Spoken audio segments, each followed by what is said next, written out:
ആ യാത്രയിൽ എപ്പോഴും കൂടെ കുറച്ച് പേരുണ്ടാവും അല്ലേ, കുറെ സുഹൃത്തുക്കൾ ഉണ്ടാവും അല്ലെ, എപ്പോഴും ഉണ്ടാവും. ചില സുഹൃത്തുക്കൾ നമ്മുടെ കൂടെ ആയിരിക്കും, ചില സുഹൃത്തുക്കൾ മാറി നിൽക്കും. അങ്ങനെയൊക്കെ ഒരു ഫീലൊക്കെ ഉണ്ടായിട്ടുണ്ടാവുമല്ലോ അല്ലേ? ഇല്ല, അത് പറയാൻ പറ്റില്ല.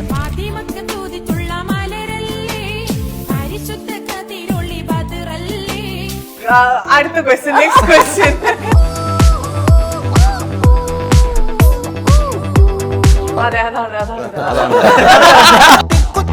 നിങ്ങളൊക്കെ പ്രശ്നം എനിക്ക് മനസ്സിലായ അവിടെ ഒരാളെ കൊണ്ട് മാത്രമായിരുന്നു. എനിക്കായിരുന്നു എന്റെ പ്രശ്നം. കുറച്ച് കൂടുതൽ ഗ്ലാമർ ഉണ്ടായി പോയി പുള്ളിക്ക്. ബിബിൻ ജോർജ് നായികമാരെന്ന് പറഞ്ഞു, ഞാനില്ല ചേട്ടാ, ഈ പുള്ളി ഇങ്ങനെ നിന്ന് നായികമാരുടെ കൂടെ എന്റെ ഫോട്ടോ ഇല്ല. അതിന് കാരണം എന്താ? പടം അനൗൺസ് ചെയ്തിരുന്ന ബിബിൻ ജോർജിന്റെ പടം. എന്നിട്ട് എനിക്ക് 4 നായികമാരെന്ന് പറച്ചില് വന്നു. അപ്പൊ ഒന്ന് ചൂടായാല് അവൻ പറയും, നീ എന്റെ കൂട്ടുകാരായിട്ട് നീ മാറിയിട. എവിടെയെന്ന് പറഞ്ഞ് ഞാൻ ഇങ്ങനെ തിരിഞ്ഞപ്പോ എന്നോട് ഇങ്ങനെ വന്നിട്ട് പറഞ്ഞു, താനെ ഇവിടെ പോയി കിടക്കണ. ഞാൻ പേടിച്ചു പോയതാ. എനിക്ക് അങ്ങനെ തോന്നിയിട്ടില്ലേക്ക. ഇപ്പൊ അത്രയും കൂട്ടുകാരുണ്ടായിരുന്ന ആളാണ് ഞാൻ. ഇപ്പൊ പക്ഷെ ഞാൻ കൊറേ ഒതുങ്ങിപ്പോയി. കൂട്ടുകെട്ടുകൾ പലതും കാണാറില്ല, അല്ലെങ്കിൽ ബിബിനെ ആഘോഷമാക്കുന്ന കൂട്ടുകെട്ടുകളുണ്ട്. അത് തന്നെയാണ് ഞാൻ ആ ചോദ്യത്തിലേക്ക്. എനിക്ക് മനസ്സിലായി, ഞാനും പെർഫെക്റ്റ് ഒന്നുമല്ല. ഞാൻ എപ്പോഴും പറയും, പ്രത്യേകിച്ച് നമ്മൾ കോമഡി എപ്പോഴും കൗണ്ടർ പറയും, തമാശ പറയാൻ ശ്രമിക്കുന്ന ഒരാളായതുകൊണ്ട് ആ സമയത്തൊക്കെ അവരുടെ ഇടപെടൽ എങ്ങനെയാണ്? കാരണം എനിക്ക് പേപ്പർ എടുത്ത് എഴുതാനുള്ള ഒരു ഒരുപാട് വിഷമം ഉണ്ടായ പേഴ്സണലും അങ്ങനെ കുറെ ഹറാസ്മെന്റ് ഒക്കെ അനുഭവിക്കേണ്ടി വന്നുല്ലോ നമ്മുടെ റിവ്യൂവേഴ്സ് ഒക്കെ പറഞ്ഞിട്ട്. തുറന്നു പറച്ചില് ഈ പറഞ്ഞ പോലെ എനിക്ക് സമാധാനമായിട്ട് ഉറങ്ങാൻ പറ്റുന്നു എന്നുള്ളത് തന്നെ വലിയ കാര്യമല്ലേ. റിയൽ ആണ്. അല്ലാതെ നമുക്ക് ഒരാളെ കാണുമ്പോ ഹായ് എന്ന് പറയാൻ തോന്നാതെ ഹായ് എന്ന് പറയുന്നതിലേറെ നല്ലത് ഉണ്ടായിരിക്കുകയാണല്ലോ. ലാസ്റ്റ് തല്ലില്ലേ, അത് വേറൊരു ആർട്ടിസ്റ്റ് ആണെങ്കിൽ സമ്മതിക്കില്ല. ചില ആൾക്കാർക്ക് അത് അഡ്ജസ്റ്റ് ചെയ്ത് പോകാൻ പറ്റാത്ത കാര്യങ്ങളുണ്ടാവും. ബാക്കി ഈ വരുന്ന കാര്യങ്ങളും അതൊക്കെ അദ്ദേഹത്തിന്റെ പേഴ്സണൽ കാര്യം. അത് ശരിയാണെന്നോ തെറ്റാണെന്നോ ഒന്നും നമ്മൾ ഇടപെടുന്നില്ല, പറയുന്നില്ല. പക്ഷെ അങ്ങനെയാണ് ഷൈൻ എന്നുള്ള എല്ലാവർക്കും അറിയാം. അത് അടുക്കുന്നവർക്ക് അറിയാവുള്ളൂ, മാറി ഇന്ന് കാണുന്നവർക്ക് പലതും പറയാൻ പറ്റും. സംസാരിക്കുന്നതിന്റെ ഇടയിൽ ഞാൻ അവിടെ നിൽപ്പണ്ടേ, രവി ഇവിടെ ഇപ്പുണ്ട്, ഈ സംസാരിക്കാൻ പുള്ളി എന്റെ ഇടയിൽ പറഞ്ഞത് നോക്കിയിട്ട്. Ultra modern kitchen devices. ഒരു കിച്ചണിൽ വേണ്ട എല്ലാ ലേറ്റസ്റ്റ് ബ്രാൻഡുകളും ഇവിടെയുണ്ട്. ലോകോത്തര ബ്രാൻഡുകൾ, original products, wide range. MyG future. WhatsApp വഴി ഇംഗ്ലീഷ് പഠിക്കാൻ ഇംഗ്ലീഷ് കഫേ ഉള്ളപ്പോൾ ഇംഗ്ലീഷ് ഒരു വിഷയമേ അല്ല. English cafe, we present you the perfect English. WhatsApp now 9633 888 575.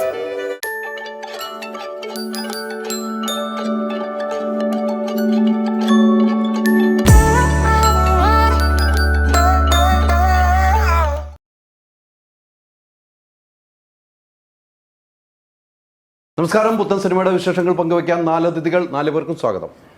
നമസ്കാരം. നമുക്കൊന്ന് കൂടിയേക്കാം. പൊളിച്ചടിക്കുന്നു. കൂടൽ കൂട്ടമാവുന്നു അല്ലേ? തിയേറ്ററിലും അങ്ങനെ ഒരു കൂട്ടമായി മാറട്ടെ. പിന്നെ എനിക്ക് തോന്നുന്നു ഈ സിനിമ ഞാനൊന്നും പ്രൊമോഷനൊക്കെ യാത്ര ചെയ്താണ്. അവിടെയൊക്കെ ആളുകൾക്ക് ഭയങ്കര ഈ ടൈറ്റിൽ ഭയങ്കര ഇഷ്ടമാണ്. എവിടെ പോയി നമുക്ക് കൂടൽ എന്ന് പറയാൻ രസമുള്ള ഒരു പേരാണ്. എങ്ങനെയാണ് ഈ സിനിമയിലേക്ക് എത്തിയത്? ഫസ്റ്റ് ഷാഫിക്കാണ് എന്നോട് വന്ന് കഥ പറയുന്നത്. അതിൽ വേറൊരു കോമഡി എന്താണെന്ന് വെച്ചാൽ 2 ഡയറക്ടേഴ്സ് വന്ന് 2 കഥ പറയുന്നു. അതായത് ഷാരൂഖ് അതേ സെയിം ഡേ വന്നൊരു കഥ പറയുന്നു, ഇക്കയും വന്നൊരു കഥ പറയുന്നു. പിന്നെ കുറെ നാൾ കഴിഞ്ഞ് ഞാൻ അറിയുന്നു ഇവർ 2 കൂടെ ഒന്നിച്ചിട്ട് ഒരു കഥയാക്കിയിട്ട്, അതായത് കഥയുടെ കൂടുതൽ. അതെ, അതിന്റെ ഇടയ്ക്ക് വേറൊരു കൂടുതൽ സംഭവിച്ചു. കാരണം 2 പ്രൊഡ്യൂസേഴ്സും മാറിപ്പോയി. അങ്ങനെ ഞങ്ങൾ ഒരു ഫ്ലാറ്റിലാണ് താമസിക്കുന്നത്. എന്നിട്ട് ഞങ്ങൾ വൈകുന്നേരമായിട്ട് ഇങ്ങനെ ഇരിക്കുന്ന ടേബിൾ ചുറ്റും ഇനി എന്താ ചെയ്യാം. അപ്പൊ അതിന്റെ ഇടയ്ക്ക് ക്യാമറമാൻ ഉണ്ട്, ഞങ്ങൾ 2 പേരും കോമൺ ഫ്രണ്ടാണ്. അയാൾ സെന്ററിൽ ഇരുന്നിട്ട് പറഞ്ഞു പ്രൊജക്ട് നടക്കൂല. അല്ല, ഇത് എന്താ വെച്ചാല് ഞാൻ അതിന്റെ പിന്നിലും ഇവന് ഇതിന്റെ പിന്നിൽ ഓടിക്കൊണ്ടിരിക്കുന്നു. രണ്ടുപേരെയും വിളിച്ച് എന്തായെന്ന് ചോദിച്ചുകൊണ്ടിരിക്കുന്നുണ്ട്. അപ്പൊ ഞാൻ അതിന്റെ ടെൻഷനിൽ അത് അയാള് കറക്റ്റ് ആവാത്തതും ആ പ്രൊഡ്യൂസർ ആവാത്തതിന്റെയും പ്രശ്നത്തിലാവില്ല. ഞങ്ങൾ അങ്ങനെ ഒരു 1-2 ആഴ്ച ഇതിനെപ്പറ്റി ചർച്ച ചെയ്ത് പോയി. അവസാനമാണ് എന്തിനാണ് ഇപ്പൊ ഇത്ര, അങ്ങനെയാണെങ്കിൽ നമുക്കൊരു ചെറിയൊരു പ്രൊഡ്യൂസറെ കണ്ടെത്തി ഒരുമിച്ച് ഈ 2 പ്രൊഡ്യൂസേഴ്സും ചേർന്നാൽ നമുക്ക് ഒരു സിനിമ ചെയ്യാം. അങ്ങനെ ഒരു കഥ കൂടുന്നു, ഡയറക്ടേഴ്സ് ഒത്തുകൂടുന്നു, അങ്ങനെ ഭാഗമായിട്ട് സിനിമ ഉണ്ടാവുന്നു. അങ്ങനെയാണ് ഈ ഒത്തുകൂടൽ. അല്ല, ഇവർ പറഞ്ഞ 2 കഥകളല്ലായിരുന്നു, 2 കഥകൾ. അടുത്ത് ഈ 2 കഥകളും ഒന്നിച്ചോ? ഇല്ല, അങ്ങനെയല്ല. ഷാഫിക എഴുതിയ കഥ തന്നെയാണ്. കാരണം ആ കഥ അദ്ദേഹത്തിനോട് പറഞ്ഞപ്പോ ഇദ്ദേഹത്തിന്റെ കഥ ഇത്തിരി കൂടി ബഡ്ജറ്റ് വൈസ് കൂടുതലായിരുന്നു. ഈ കഥ കുറച്ച് ചെറിയ രീതിയിൽ ചെയ്യാമെന്ന് പറഞ്ഞാണ് നമ്മൾ തുടങ്ങിയത്. പക്ഷെ അങ്ങനെയൊന്നും അല്ല, വലിയ പടമായി. പിന്നെ ഇതിൽ വേറൊരു കാര്യം കൂടി ഉണ്ട് ഇക്ക, ഇവർ രണ്ടുപേരും ഇപ്പൊ കൂടിയല്ലോ, ഞാൻ ഈ പടം കഴിയുമ്പോഴേക്ക് ഇവർ രണ്ടുപേരും സ്പ്ലിറ്റ് ആക്കും. എന്താ കാര്യം അറിയാമോ, എനിക്ക് രണ്ടു പടം ഇനിയും കിട്ടുന്നതാണ്. ഇതിങ്ങനെ ഒന്നിച്ചു ഒരു പടമല്ല എനിക്ക് അവരെ എപ്പോഴും അങ്ങനെ നടക്കും. അത് അത് വിപിൻ, അത് ബുദ്ധിപരമായ കാര്യം കേട്ടോ, ബുദ്ധിപരമായ കാര്യമാണ്. അങ്ങനെ നിങ്ങൾ ഒന്നിച്ചിന് അടുത്ത പടം ചെയ്യണ്ട, ഇതങ്ങ് ആയിക്കോട്ടെ. അപ്പൊ നിങ്ങൾ ആ ക്യാമറമാൻ എന്ത് ചെയ്യും? എന്റെ ഇടയ്ക്ക് പുള്ളിക്ക് ലാഭം. അപ്പൊ നിങ്ങൾക്ക് രണ്ടും രണ്ട് പടം. ബുദ്ധിപരമായ കാര്യങ്ങളാണ് കേട്ടോ. എന്തായാലും അങ്ങനെ ഒരുമിച്ച് കൂടിയ ഒരു സിനിമ അല്ലേ, അതാണ് ഈ സിനിമ എന്ന് പറയുന്നത്. ഇതിലെ കഥാപാത്രം എന്തായിരുന്നു? ഇതൊരു ക്യാമ്പിംഗ് പശ്ചാത്തലത്തിലുള്ള സിനിമയാണ്. അതായത് ഇപ്പോൾ ഈ സ്ട്രേഞ്ചേഴ്സ് ആയിട്ടുള്ള ആളുകൾ ഒരു സ്ഥലത്ത് ഒത്തുകൂടി 2 ദിവസം അല്ലെങ്കിൽ 3 ദിവസം സ്പെൻഡ് ചെയ്യുന്നത് ഇപ്പോൾ കേരളത്തിലൊരു ട്രെൻഡാണ്. യൂത്തുകൾക്കിടയിൽ അത് വളരെ കോമൺ ആയിട്ടുള്ള ഒരു കാര്യമാണ്. അങ്ങനെയുള്ളൊരു ക്യാമ്പിൽ, ആ ക്യാമ്പ് നടത്തുന്ന ആളാണ്, എൻ്റെ പേര് ബോബി എന്നാണ് ക്യാരക്ടറിൻ്റെ പേര്. ആ ക്യാമ്പ് നടത്തുന്ന പാട്ട് കണ്ടില്ലേ, പാട്ടിലെ കോസ്റ്റ്യൂമും കാര്യങ്ങളും അത് തന്നെ അതിൻ്റെ പരിപാടി, ആ വൈബാണ് മൊത്തം. അപ്പൊ ആ ഒരു ക്യാമ്പ് നടത്തുന്നതും ഒരു എന്താ പറയുന്നത്, ഒരു മെഡിറ്റേഷനും പിന്നെ കുറച്ച് സാഹിത്യവും പാട്ടുകളും കുറച്ച് പാട്ടും അങ്ങനെ എല്ലാം കൂടി ഉള്ളൊരു, ഞാൻ ഇതുവരെ ചെയ്തതിൽ എനിക്ക് ഇതുവരെ ഒരുപാട് ചെയ്തിട്ടില്ല, ഉള്ള ചെയ്തതിൽ നല്ല ഭയങ്കര വ്യത്യസ്തമായിട്ടുള്ള. എനിക്ക് തോന്നുന്നു ഇതില് ബിബിന്റെ കഥാപാത്രം എന്ന് വെച്ചാൽ എല്ലാം ഒത്തുചേർന്ന കഥാപാത്രം. ഇതിനകത്ത് ഡാൻസ് ഉണ്ട്, പാട്ടുകളുണ്ട്, ഫൈറ്റ്, അതാ പറഞ്ഞ ഫൈറ്റ് ഉണ്ട്, രസകരമായ മുഹൂർത്തം ഉണ്ട്, ഇമോഷൻ ഉണ്ട്, എല്ലാം ചേർന്ന ഒരു കഥാപാത്രമായിട്ടായിരിക്കും. അതാണ് ബിബിൻ പറഞ്ഞപ്പോൾ ഇതുവരെ ചെയ്തതിൽ ഒരു വേറിട്ട കഥാപാത്രം എന്ന് എനിക്കും തോന്നുന്നു. എല്ലാം ഈ സിനിമയിലുണ്ട്. പിന്നെ ലുക്ക് വൈസും ഭയങ്കര വ്യത്യാസമുണ്ട്. കുറെ നായികമാരും ഉണ്ട്, അങ്ങനെയുണ്ടല്ലോ. കുറെ നായികമാരുണ്ട്, ഇവിടെ ഇല്ല പക്ഷെ ഉണ്ട്. അതായത് നമ്മൾ ഈ ഓക്സിജൻ പോലെയാ, അതായത് സംഭവം ഉണ്ടാവും, ഉണ്ട്, അവരില്ലാണ്ട് പറ്റില്ല. എന്നാ കിട്ടുമോ എന്നാ നമുക്ക് കാണാനും പറ്റില്ല. അങ്ങനെ നായികമാരുണ്ട്. അങ്ങനെ ഒരു ഒരാള് ഓക്സിജൻ ആയിട്ട് ഇവിടെ വന്നിട്ടുണ്ട്. അതെ, ഒരു അല്പശ്വാസത്തിലൊരാള് വന്നിട്ടുണ്ട്. വെന്റിലേറ്ററൊന്നും വന്നിട്ടില്ല. ഇല്ല, വെന്റിലേറ്ററുകളൊന്നും. ഞങ്ങളുടെ ടീം മൊത്തം കൂടിയാൽ ചിലപ്പോൾ ഈ ഫ്ലോർ കംപ്ലീറ്റ് വൈഡ് വെക്കേണ്ടി വരും. കാരണം 35ഓളം പേര് ഓൾറെഡി ഒരു ക്യാമ്പിലുണ്ട്. എല്ലാവരും അല്ല, അവര് ഇക്കയും നമ്മുടെ കൂടെ ഉണ്ടായിരുന്നില്ലേ, ബാക്കി എല്ലാ ഫംഗ്ഷനും അവരുണ്ടായിരുന്നു. അപ്പൊ ഒരാൾക്ക് പരീക്ഷയായിട്ട് ഒരു തരത്തിലും വരാൻ പറ്റാത്ത അവസ്ഥ, വേറൊരാൾക്ക് പനി, എല്ലാ കാര്യങ്ങളും റെഡി സെറ്റ് ചെയ്ത പനി, അങ്ങനെയൊക്കെ ഓരോരോ പേഴ്സണൽ പ്രോബ്ലങ്ങൾ വന്നിട്ട് മാറിയത്. അല്ലാണ്ട് അവര് നമ്മുടെ സഹായിക്കാതെ, കാരണം കൂടുതൽ അനർത്ഥമാക്കുന്ന ആൾക്കാർ തന്നെയാണ്. നിങ്ങളുടെ കൂടെ എന്തോരം യാത്ര ചെയ്താവല്ലോ നമ്മൾ, ഞാൻ കണ്ടല്ലേ. മരീന എങ്ങനെയാണ് ഈ പറഞ്ഞ പോലെ 2 കഥയായിട്ട് വന്നു, ഒറ്റ കഥയായിട്ടാണോ? 2 ഡയറക്ടേഴ്സ് ആയിട്ട് വന്നു. എന്റെ അടുത്തേക്ക് വന്നപ്പോഴേക്കും ഇവര് കൂടി ചേർന്നിട്ടാണ് വന്നത്. അപ്പം ആദ്യം വന്നു, കഥ പറഞ്ഞു, എനിക്കൊന്ന് ഷജീബ്, അപ്പൊ നമ്മുടെ ക്യാമറമാനും ഉണ്ടായിരുന്നു, കാര്യങ്ങൾ സംസാരിച്ചു. അങ്ങനെയാണ് ഞങ്ങൾ ഈ ഒരു കൂടലിലേക്ക് ഞാൻ എത്തിപ്പെടുന്നത്. എന്റെ ക്യാരക്ടറിന്റെ പേര് ഹിമ എന്നാണ്. ഈ പറഞ്ഞ പോലെ ക്യാമ്പിന്റെ ഒരു പശ്ചാത്തലമാണല്ലോ, അപ്പൊ അതിലൂടെ ഇങ്ങനെ ആ സാഹചര്യങ്ങളിലൂടെ കടന്നു പോകുന്ന ഒരു ക്യാരക്ടറാണ്. വിപിന്റെ വൺ ഓഫ് ദ നായിക ആണ്. അതെ, ഈ കുറെ നായികമാരുണ്ട്, ക്യാമ്പിലെ പരിപാടികളാണ്. ക്യാമ്പുകളിൽ പല പ്രശ്നങ്ങളുണ്ടാവും, ഈഗോ പ്രശ്നം ഉണ്ടാവും, വഴക്കുകളുണ്ടാവും, തെറ്റിക്കലുണ്ടാവും. അതിലേത് പ്രശ്നക്കാരെയാണ് ഈ നായിക? ഇവരെ സംബന്ധിച്ചിടത്തോളം കറക്റ്റ് ആയിട്ട് നീ എപ്പോഴും പറയാൻ ഈ ക്യാരക്ടർ കുറെ എക്സ്പ്ലെയിൻ ചെയ്യാൻ ബുദ്ധിമുട്ടുള്ള ക്യാരക്ടർ. അപ്പൊ ഞാൻ ഈ പറയുന്നത് നീ എല്ലാ ഇന്റർവ്യൂവിലും ചെയ്തോ, അല്ല ഞാൻ പറയുന്നത് ഇവർക്ക് പറയാൻ ബുദ്ധിമുട്ടുള്ള ആ സിനിമയിൽ കുറെ സ്പോയിലർ ആവുന്ന പ്രശ്നങ്ങളുണ്ട്. അതുകൊണ്ടാണ് ഇവളിങ്ങനെ പറയാണ്ടിരിക്കുന്നത്. ഇതാണ് ഈ കഥ എന്ന് പറയുന്നത്, നിങ്ങളുടെ സൗഹൃദത്തിന്റെ കഥയാണ്, നിങ്ങൾ പെൺകുട്ടികളുടെ സൗഹൃദത്തിന്റെ കഥയാണ്, അതിലുണ്ടാവുന്ന കോൺഫ്ലിക്റ്റുകളുടെ കഥയാണ്, അതിലുണ്ടാവുന്ന പ്രോബ്ലമും ഈഗോയും പ്രശ്നത്തിന്റെയും കഥ. ആ കഥയിലേക്ക് ഞാൻ എൻട്രി ആവുന്നത്. ആ ക്യാമ്പിലേക്ക് വന്ന് കയറണം. ഈ 4 പെൺകുട്ടികൾ കോയമ്പത്തൂർ ഒരുമിച്ച് താമസിക്കുന്നതിനിടയിൽ അവർക്കിടയിൽ ഉണ്ടാകുന്ന ചില പ്രശ്നങ്ങളാണ്. ആ പ്രശ്നങ്ങൾ പിന്നീട് എങ്ങനെ ക്യാമ്പിനെ ബാധിക്കുന്നു, അതെങ്ങനെ ഞാൻ സോൾവ് ചെയ്യുന്നു എന്നുള്ളതാണ് കഥ. അതാണ് ശരിക്കും കഥ.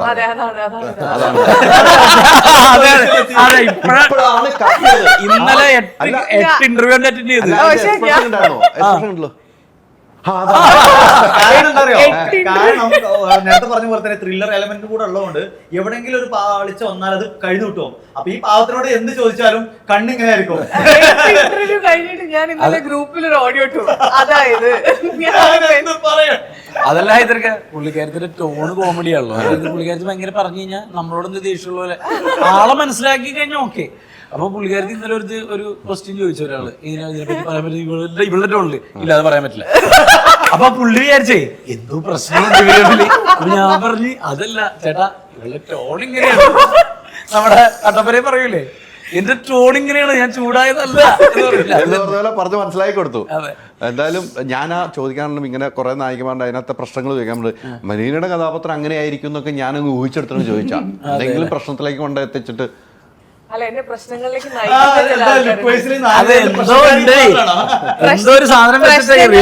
നയിക്കുന്ന കുറച്ച് ആൾക്കാരുണ്ട്, അവരാണ് പ്രശ്നം. ശരിക്കും പറഞ്ഞാല് മരീന ഇതുവരെ ചെയ്തത് പോലെ അല്ല, ഭയങ്കര ഒരു പാവം ക്യാരക്ടറാണ്. അങ്ങനെ നോർമലി കുറച്ച് ഒരു ഇതാവുന്ന മെച്ചൂർഡ് ആയിട്ടുള്ള ക്യാരക്ടറുകളാണ് ചെയ്തിട്ടുള്ളത്. അപ്പൊ ഇതിലെന്ന് പറഞ്ഞാൽ ഭയങ്കര ഒരു സിമ്പിൾ ആയിട്ടുള്ള ഒരു ക്യാരക്ടറാണ്. അപ്പൊ ആ സ്വഭാവം കൊണ്ട് തന്നെ സംഭവിച്ചു പോകുന്ന കുറച്ച് പ്രശ്നങ്ങളാണ്. അപ്പം യഥാർത്ഥത്തിലുള്ള ഒരാളാണ് ഈ പ്രശ്നങ്ങളൊന്നും ഉണ്ടാവില്ലായിരുന്നു. ഇതിൽ സിമ്പിൾ അതുകൊണ്ടുള്ള പ്രശ്നമാണ്. അടുത്ത ക്വസ്റ്റ്യൻ, നെക്സ്റ്റ് ക്വസ്റ്റ്യൻ.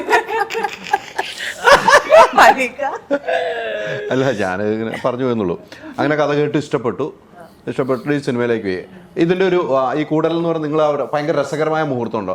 അവിടുത്തെ ഒരു മുഹൂർത്തം ഈ വിപിനുമായിട്ടുള്ള ഒരു ഓർമ്മയിൽ നിൽക്കുന്ന ഒരു സംഭവം എന്തായിരിക്കും അവിടെ ഉണ്ടായ രസകരമായ ഒരു സംഭവം? ബിപിനായിട്ട് എനിക്ക് തോന്നുന്നു നമ്മള് സെറ്റില് പാട്ടൊക്കെ പാടി അങ്ങനെ ബിപിൻ ഭയങ്കരമായിട്ട് നമ്മൾ എന്റർടൈൻ ചെയ്യായിരുന്നു. പിന്നെ എനിക്കൊക്കെ കൂടുതലുള്ള ഷെഡ്യൂൾ എന്ന് പറഞ്ഞാൽ നൈറ്റ് ഒക്കെ ആയിരുന്നു.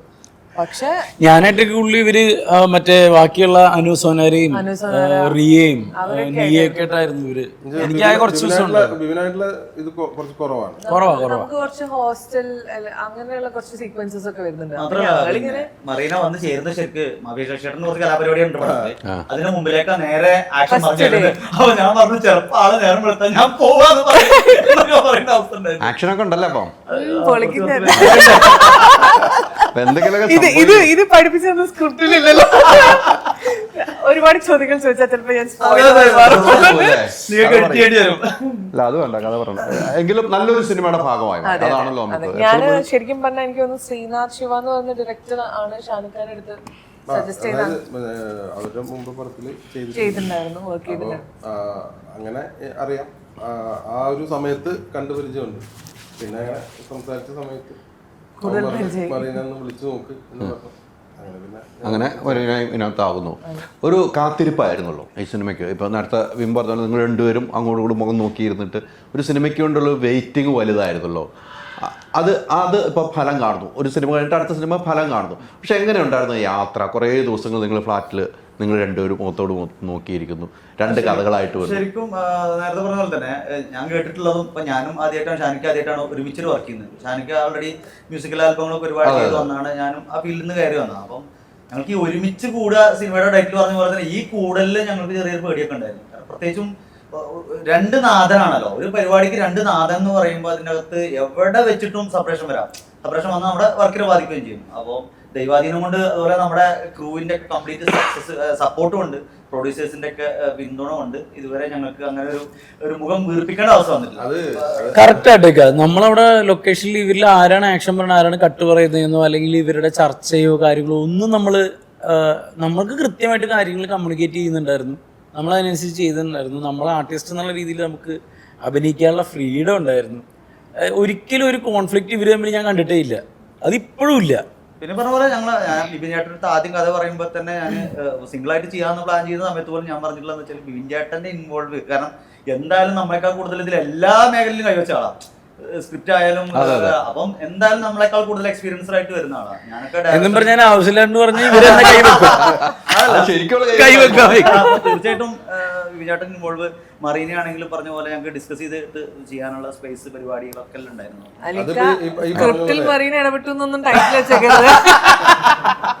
ഞങ്ങൾ ഇത് പ്ലാൻ ചെയ്തപ്പോഴേ ഫസ്റ്റ് ചെയ്യാന്നുള്ള ഒരു പ്ലാൻ ഒരുമിച്ച് ചെയ്യാവുന്ന അത് തീരുമാനിക്കുന്നത് ഷജീർ പപ്പയും കൂടി ഇരുന്നിട്ടാണ് നമ്മുടെ ക്യാമറ. അപ്പോ അതിനെ കുറിച്ച് ഇങ്ങനെ സംസാരിച്ചു. അപ്പോ ഷാഫിക്ക് ഞാന് നമ്മള് കൂടുതൽ അടുപ്പില്ല, അപ്പൊ പേടി ഉണ്ടായിരുന്നു കുറച്ച്. ഞാൻ വന്നു കഴിഞ്ഞാൽ എന്താവും, ഇനിയിപ്പോ അങ്ങോട്ടും ഇങ്ങോട്ടും എന്തെങ്കിലുമൊക്കെ പ്രശ്നങ്ങൾ ഉണ്ടാവോ. കാരണം അവനെ കുറച്ചും കൂടി മുതിർന്ന ഒരാൾ എന്നുള്ള രീതിയിലും മുതിർന്ന മാത്രല്ല ആകാരം കാണുമ്പോഴേ പിന്നെ ആള് പാവാൻ മനസ്സിലാണ്. അതല്ല വേറൊരു ടെൻഷൻ ഉണ്ടാവും. കാരണം എനിക്ക് തോന്നുന്നു ഷാഫിക്ക് ഒരു സിനിമ ചെയ്തിട്ടാണ് വരുന്നതെങ്കിലും ഒരുപാട് സിനിമകൾ വർഷങ്ങളോളം ഏതെങ്കിലും സിനിമ പറയുമ്പോൾ അതിലൊക്കെ പുള്ളി അസോസിയേറ്റഡ് വർക്ക് ചെയ്തിട്ടുണ്ട്. ആർട്ടിന്റെ ഏരിയയില് ബാവക്കാട് കൂടെയാണ് ഫസ്റ്റ് സ്റ്റാർട്ട് ചെയ്യുന്നത്. അത് നമ്മുടെ ഈ വാറൻ ലവ് എന്ന് പറഞ്ഞ പടത്തിലാണ് ഫസ്റ്റ് സ്റ്റാർട്ട് ചെയ്യുന്നത്. ഏതാണ് വാറൻ ലവ്. എന്താ കാലം. അപ്പൊ അങ്ങനെയൊക്കെ കേട്ടപ്പോ ഷാഫിക്ക് ഭയങ്കര പേടിയായിരുന്നു. ഞാൻ കയറി അവന്റെ മുകളിൽ ചവിട്ടി മേടിക്കും. പിന്നെ ശരീരം കൊണ്ട് എല്ലാം കൊണ്ടും പേടിച്ച് അതെ അതെ അതെ അങ്ങനെ ഉണ്ടല്ലോ. അതെ അതെ അല്ല കാണുമ്പോ ഒരു ഭീകര ലുക്ക് ലുക്ക് ഉണ്ട്. ഇരിപ്പ് കാണുമ്പോ വെറുതെ ഒന്ന് ചിരിക്കാതെ ഇങ്ങനെ ഒന്ന് ഇരുന്ന് കഴിഞ്ഞാൽ നമുക്ക് ഒരു ഭീകരനായിട്ട് തോന്നുന്നു. തെറ്റ് വരാൻ പറ്റില്ല. അപ്പൊ ആക്ഷനും കട്ട് ആര് പറയുന്നു അങ്ങനെ ഒന്നും ഒരു പ്രശ്നം ഉണ്ടായില്ല. ഇവരെല്ലാം ഒരുമിച്ച് തന്നെ കാര്യങ്ങൾ മുന്നോട്ട്. അങ്ങനെയുള്ളവർക്ക് വിജയമുള്ളൂ. ആ യാത്ര ഇനിയും തുടരണം. നിങ്ങൾ പിന്നും പറഞ്ഞാൽ 2 സിനിമയായിട്ട് നിങ്ങൾ ചെയ്യണം. അത് ഉറപ്പാണ്. പക്ഷെ നിങ്ങളൊക്കെ പ്രശ്നം എനിക്ക് മനസ്സിലായ അവിടെ ഒരാളെ കൊണ്ട് മാത്രമായിരുന്നു, ക്യാമറമാനെ കൊണ്ടായിരുന്നു എന്നാണ് വളരെ പ്രശ്നക്കാരായിരുന്നു. ഞാൻ അറിഞ്ഞത് മൊത്തം അങ്ങനെയാണ്. ക്യാമറമാനെ കൊണ്ട് എനിക്കായിരുന്നു എന്റെ പ്രശ്നം. കുറച്ച് കൂടുതൽ ഗ്ലാമർ ഉണ്ടായിപ്പോയി പുള്ളിക്ക്. ഞാൻ നോക്കിയപ്പോ ഞാനേലും ഈ പുള്ളിയുടെ ഫോട്ടോ വന്നേക്കണേ, ബിപിൻ ജോർജ് നായികമാരെന്ന് പറഞ്ഞു. ഞാനില്ല ചേട്ടാ, ഈ പുള്ളി ഇങ്ങനെ നായികമാരുടെ കൂടെ എന്റെ ഫോട്ടോ ഇല്ല. അതിന്റെ പിന്നിലെ കൈകൾ ഇപ്പോൾ ഞങ്ങൾക്ക് ദുരൂഹതാണ്. പുള്ളി പറയണ പുള്ളി അറിഞ്ഞിട്ടില്ല എന്നാണ്. മനസ്സിലായില്ല. കഴിഞ്ഞ മാസത്തെ നുണ പറയല്ല. ക്രൗഡിന്റെ അടിയിൽ എവിടെയോ തല ഇങ്ങനെ വെച്ചിട്ടുണ്ട്. ക്യാമറമാൻ 2 നായികമാരുടെ കൂടെ ഇങ്ങനെ നിൽക്കുന്ന സാധനം അത് എങ്ങനെ വന്നു എന്നുള്ളത് ഫുൾ പേജ് മനോരമയിൽ ഫ്രണ്ട് പേജ് പുള്ളിയുടെ. അല്ല, ഞാൻ ആ ക്യാമറമാൻ്റെ പറയാൻ കാരണം ഇവർ രണ്ടുപേരുടെയും ഇടയിൽ അതേ കൂട്ടിൽ ഒരേ ഫ്ലാറ്റിൽ നിന്ന് വന്നവരാണല്ലോ. ആ കൂട്ടുകെട്ട് തന്നെയാണ് ഈ സിനിമയിലേക്ക് എത്തി. കൂടൽ എന്ന് പറഞ്ഞാൽ ആ കൂട്ടുകെട്ട് തന്നെയാണ് സിനിമയിലേക്ക് എത്തിയിരിക്കുന്നത്. അപ്പോൾ അതിൻ്റെ ഇടയിലുള്ള ഒരാളായിരുന്നു ക്യാമറമാൻ. പക്ഷേ ഇവർ അത്ര സൗഹൃദമായിരുന്നു എന്നെനിക്ക് നേരത്തെ ഒരറിയാവുന്നു. ഇവർ അത്ര സൗഹൃദമായിരുന്നു. അത് ലൊക്കേഷനിലും അതൊരു ഫലം കണ്ടു തോന്നുന്നു. അത് മാത്രമല്ല, ഈ ഒരു ക്യാമറമാൻ ചെയ്യേണ്ട കാര്യങ്ങളും അതെല്ലാത്തിനും ഉപരിയായിട്ട് ഈ സിനിമ ആളുകളിലേക്ക് എത്തിക്കാൻ വേണ്ടിയിട്ട് എന്തൊക്കെ ഷജീർക്ക് ചെയ്യാവോ അതെല്ലാം ചെയ്യുന്നുണ്ട്. നമ്മുടെ പല സമയത്ത് കോർഡിനേറ്റർ സാധാരണ ഇപ്പൊ പ്രൊമോഷന്റെ ക്യാമറമാന്മാര് വരാറില്ല. പടം കഴിഞ്ഞാൽ അവർ അടുത്ത പടത്തിലേക്കോ അല്ലെങ്കിൽ വേറെ ചർച്ചയിലേക്ക് പോകും. അതിൽ പറഞ്ഞ പോലെ അതിലുപരി പറയേണ്ട കാര്യം എന്ന് വെച്ചാൽ ഖത്തറിൽ പുള്ളിക്ക് സ്വന്തമായിട്ട് മീഡിയയും കാര്യങ്ങളൊക്കെ ഉള്ളതാണ്. വലിയ മുതലാളിയാണ്. അവിടെ വർക്കുകൾ വന്നിട്ടും ഇപ്പൊ ഈ സിനിമയുടെ കാര്യങ്ങൾ കഴിഞ്ഞിട്ടേ തിരിച്ചു പോകുന്നുള്ളൂ എന്ന് തീരുമാനിച്ചുകൊണ്ട് ഇവിടെ നിൽക്കുന്ന ഒരാളാണ്. അതിന് കാരണം എന്താ? ഫോട്ടോ ആ ഫോട്ടോ കിട്ടുമോ ചേട്ടാ? അത് എന്താ പോസ് ചേട്ടൻ കാണണം. തിരിഞ്ഞ ഇങ്ങനെ നിൽക്കുന്നത് പടം അനൗൺസ് ചെയ്തങ്ങനെ ബിപിൻ ജോർജിന്റെ പടം. എനിക്ക് 4 നായകന്മാരെന്ന് പറച്ചില് പേര് ദോഷം മുഴുവൻ അതെ, എനിക്ക് ഇഷ്ടപ്പെട്ടത്. നമുക്ക് ആ ഫോട്ടോ എന്തായാലും ഇതിനകത്ത് കാണിക്കണം. ഇതിൽ ആ ഫോട്ടോ കാണിച്ചിരിക്കും. നിങ്ങൾ തെറ്റിദ്ധരിക്കേണ്ട, അതെല്ലാം നായകൻ ബിപിൻ തന്നെയാണ് നായകൻ എന്ന് പറഞ്ഞ ടൈറ്റിലും കൊടുക്കണം. നമുക്ക് എന്തായാലും കൊടുത്തേ പറ്റുള്ളൂ. ബിപിനെ കുറെ സിനിമകളായല്ല നമ്മൾ ചെയ്തു വെച്ച സിനിമകൾ. എനിക്ക് ബിപിനോടുള്ള സ്നേഹവും ഇഷ്ടം കൂടുതലും ഏത് കഥാപാത്രം കിട്ടുമ്പം ഏത് രീതിക്കും കൈകാര്യം ചെയ്യുന്ന താങ്കൾ. ഈ കംപ്ലീറ്റ് ആക്ടർ എന്നൊക്കെ പല ആൾക്കാരും പറയുന്നുണ്ട്. ഞാൻ പറയുന്ന കംപ്ലീറ്റ് ചെയ്യുന്നതാണ്. ആക്ടർ എന്ന നിലയിൽ കംപ്ലീറ്റ് ചെയ്യുന്നത്. ഡാൻസ് ഡാൻസ് ചെയ്യും, ഫൈറ്റ് ആണെങ്കിൽ ഫൈറ്റ് ചെയ്യും, എല്ലാ സംഭവം ചെയ്യുന്നുണ്ട്. ബിപിനിലേക്കുള്ള ഒരു വളർച്ചയുണ്ടല്ലോ. ബിപിൻ്റെ ഒരു വളർച്ച ഓരോ സിനിമ അടുത്ത സിനിമയ്ക്കുള്ള വളർച്ചയാണ്. ബിപിൻ എങ്ങനെയാണ് എൻജോയ് ചെയ്യുന്നത്? ചേട്ടാ, ഫസ്റ്റ് ഓഫ് ഓൾ നമ്മൾ ഈ കിട്ടിയ എല്ലാം വലിയൊരു ഭാഗ്യമായിട്ടാണ് കാണുന്ന ഒരാളാണ് ഞാൻ. അപ്പൊ അങ്ങനെ കാണുമ്പോൾ എനിക്ക് തോന്നുന്നു നമ്മൾ തന്നെ രണ്ടുപേരും നമ്മൾ ബാഡ് ബോയ്സിന്റെ സമയത്ത് വേറെ ചില വീഡിയോസ് കണ്ടിട്ട് നമ്മൾ തമ്മിൽ സംസാരിച്ചിട്ടുണ്ട്. ഞാൻ ഇങ്ങനെ പറയും, ദൈവമേ അവർക്കൊക്കെ എന്ത് നല്ല അവസരങ്ങളാണ് കിട്ടുന്നത്, എന്നിട്ട് ഇങ്ങനെ വേറെ രീതിയിലേക്കൊക്കെ പോകുന്ന കാണുമ്പോൾ നമ്മൾ രണ്ടുപേരും സങ്കടപ്പെട്ടിട്ടുണ്ട്. നമുക്ക് ആ വേറെ ആൾക്ക് കിട്ടുന്നതിൽ അവർക്ക് ആ ഭാഗ്യത്തിന് അവർക്ക് മനസ്സിലാവാണ്ടേ കയ്യിൽ നിന്ന് ഇങ്ങനെ വിട്ടുകളാണ് നമുക്ക് സഹിക്കില്ല, വലിപ്പമില്ല. എനിക്ക് ആ വലിപ്പമാണ് എൻ്റെ ഉള്ളിൽ കിടക്കുന്നത്. എനിക്ക് കിട്ടിയതിൽ ഞാൻ എന്തുമാത്രം സ്ട്രഗിൾ ചെയ്യണം, എന്തുമാത്രം ഞാൻ അതിൽ കഷ്ടപ്പെടണം, ഇതങ്ങനെ വിട്ട് കൊടുക്കാൻ നമുക്ക് കിട്ടിക്കഴിഞ്ഞാൽ അതിനുവേണ്ടി ഫുള്ള് ചെയ്യാന്നുള്ളതുള്ളൂ. അത് ആഗ്രഹത്തിന്റെ പുറത്താണ്. ഇനി അങ്ങനെ തന്നെ ആയിരിക്കും. അത് എനിക്ക് തോന്നുന്നു ഹൈദർക്ക് ആ ചോദ്യം ചോദിച്ച പോലെ നമ്മൾ അന്ന് ഈ സംസാരിച്ചില്ല അല്ലേ? കാരണം ഞാൻ എന്തുമാത്രമാണ് ഒരു ചെറിയ ക്യാരക്ടറായാലും ഇപ്പൊ ഗുമസ്തലിലെ ക്യാരക്ടർ എത്തിയിട്ടുണ്ട്, വളരെ ചെറിയ ക്യാരക്ടറാണ്. പക്ഷെ അത് എനിക്ക് ആ കിട്ടിയ സാധനം എനിക്ക് പറ്റുന്ന രീതിയിൽ ഞാൻ ചെയ്തു എന്നുള്ളതാണ്. ഇതിലും അങ്ങനെ തന്നെ. ഇതിൽ പക്ഷേ എന്താന്ന് പറയുന്നത് ഇതുവരെ ചെയ്തതിൽ പടം കണ്ട് ഈ ഹൈദർക്ക് എന്തായാലും പടം കാണണം, റിലീസിന് മുമ്പ് തന്നെ പടം കാണണം, മഞ്ജു ചേച്ചി ഒക്കെ കാണണം. എന്നാലാണ് നിങ്ങൾക്ക് കുറച്ചും കൂടി നമുക്ക് വേണ്ടിയിട്ട് ഒരു ഊർജ്ജമായിട്ട് ഇറങ്ങാൻ പറയുന്നതിൽ കുറച്ചും കൂടി ജെന്യൂനിറ്റി കിട്ടും. ഞാൻ പറഞ്ഞു വെച്ചാൽ ആ യാത്രയിൽ എപ്പോഴും കൂടെ കുറച്ച് പേരുണ്ടാവും അല്ലേ, കുറേ സുഹൃത്തുക്കളുണ്ടാവും അല്ലെ, എപ്പോഴും ഉണ്ടാവും. ചില സുഹൃത്തുക്കൾ നമ്മുടെ കൂടെ ആയിരിക്കും, ചില സുഹൃത്തുക്കൾ മാറി നിൽക്കും. അങ്ങനെയൊക്കെ ഒരു ഫീലൊക്കെ ഉണ്ടായിട്ടുണ്ടാവുമല്ലോ അല്ലേ നമ്മുടെ യാത്രയിൽ? അതുണ്ടാവുമല്ലോ ഏട്ടാ. എനിക്ക് തോന്നുന്നു നമ്മള് ടോട്ടൽ എൻ്റെ മാത്രമല്ല ആണുങ്ങളുടെ ഒരു ടോട്ടൽ ലൈഫ് എടുക്കുമ്പോഴേ നമുക്ക് കുറച്ച് കൂട്ടുകാർ ആ തുടക്കത്തിൽ കുറേ ആളുകളുണ്ടാവും. പിന്നെ കുറച്ച് കുറച്ച് നമ്മുടെ ഏജ് അനുസരിച്ചും പ്രായം അനുസരിച്ചൊക്കെ ഇത് മാറി മാറി വരുമ്പോഴേക്കും കുറച്ച് പേര് നമ്മളെ വിട്ടുപോകും, കുറച്ച് പേര് നമ്മുടെ കൂടെ ഉണ്ടാവും. ലാസ്റ്റ് എനിക്ക് തോന്നുന്നു ഇപ്പം ഈ ഏജൊക്കെ ഇല്ല, നമ്മളുടെയൊക്കെ ഒരു 30 കഴിഞ്ഞൊരു ഏജ് എന്ന് പറയുന്ന ആ ഏജിലേക്ക് എത്തുമ്പോഴേക്കും കൃത്യമായിട്ട് നമുക്ക് കാണാൻ പറ്റും ആരൊക്കെ ഉണ്ടെന്നുള്ളത്. അവരെ അങ്ങോട്ട് ജീവിതത്തിലേക്ക് മുന്നോട്ട് കൊണ്ടുപോകുക എന്നുള്ളതാണ്. ആത്മാർത്ഥമുള്ളവരാണ്. പല കാരണങ്ങൾ കൊണ്ട് വന്നു ചേർന്നു, നമ്മളിലുള്ള കാരണങ്ങൾ കൊണ്ട് വന്നു ചേർന്നവര് നമ്മളിൽ നിന്ന് ആ കാരണം പോകുമ്പോൾ നമ്മൾ ഉപേക്ഷിച്ച് പോവുകയും ചെയ്യും. എനിക്ക് അങ്ങനെ തോന്നിയിട്ടില്ലേക്ക. ഇപ്പൊ അത്രയും കൂട്ടുകാരുണ്ടായിരുന്ന ആളാണ് ഞാൻ. ഇപ്പൊ പക്ഷെ ഞാൻ കുറെ ഒതുങ്ങിപ്പോയി. അതാണ്, അത്രയും വലിപ്പമായിരുന്നു നിങ്ങളുടെ കൂട്ടുകെട്ടുകൾ. ഇപ്പൊ ബിബിന്റെ ഒക്കെ ഒരു സിനിമ ഇറങ്ങുമ്പോൾ നമുക്കറിയാം ആ കൂട്ടുകെട്ടുകൾ പലതും കാണാറില്ല. അല്ലെങ്കിൽ ബിബിനെ ആഘോഷമാക്കുന്ന കൂട്ടുകെട്ടുകളുണ്ട്. അത് തന്നെയാണ് ഞാൻ ആ ചോദ്യത്തിലേക്ക് മനസ്സിലായി. ഇപ്പൊ അത് ആ കൂട്ടുകെട്ടുകൾ വരുന്നില്ല. അവരുടെ കാരണം കൊണ്ടാകാം.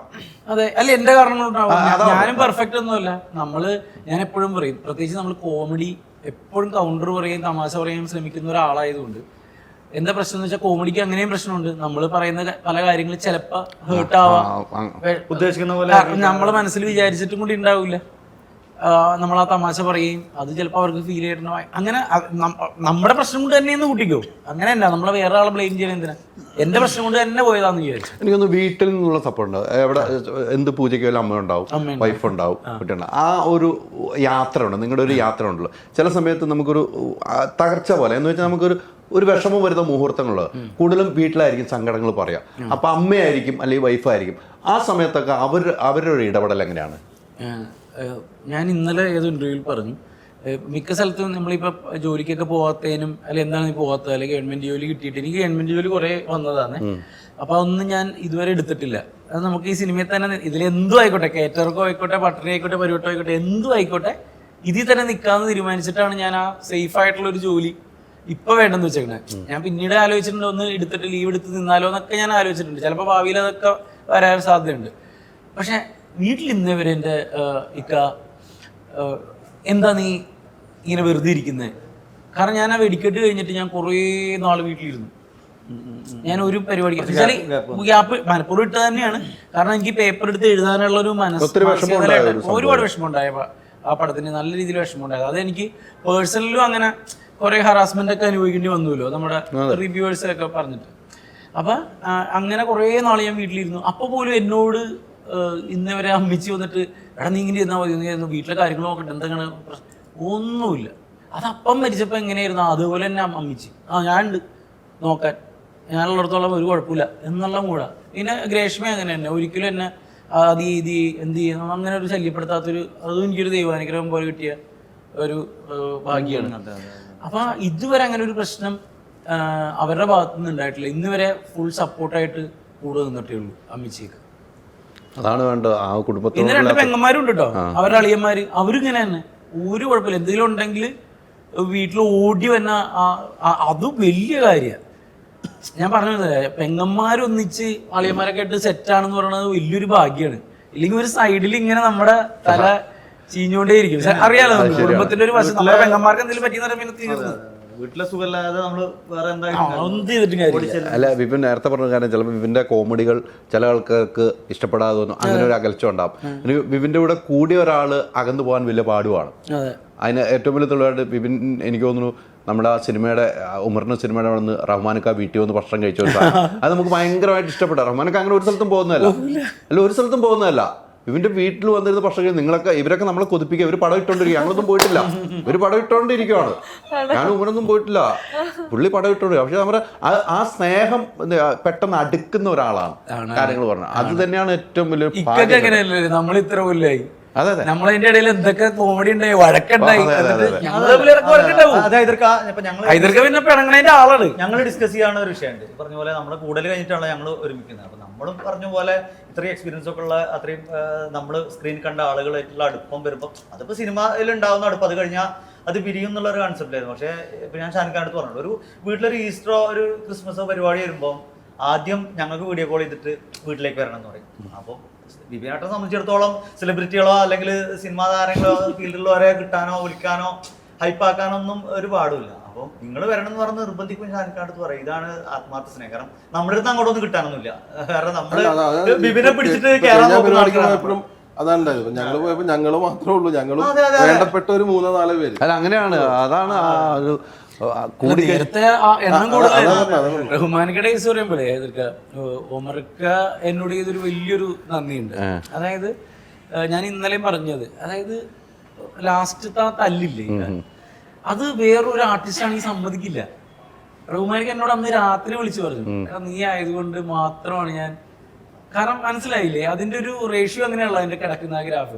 അപ്പൊ ആ ഒരു സ്നേഹം നിങ്ങൾ പറഞ്ഞ പോലെ ഇപ്പോഴും വിളിക്കുകയും റഹ്മാനിക്കായിട്ടേ സ്വന്തം ചേട്ടനെ പോലെ ആയി റഹ്മാനിക്ക്. ഞാനും അതെ സെന്തിലും അതെ ഭയങ്കര സ്നേഹമായി കേട്ടു. അത് പെട്ടെന്ന് കണക്ട് ആവും വിപിൻ. അതാണ് വിപിൻ്റെ ഏറ്റവും വലിയ പോസിറ്റീവായിട്ട് ഞാൻ കാണുന്നത്.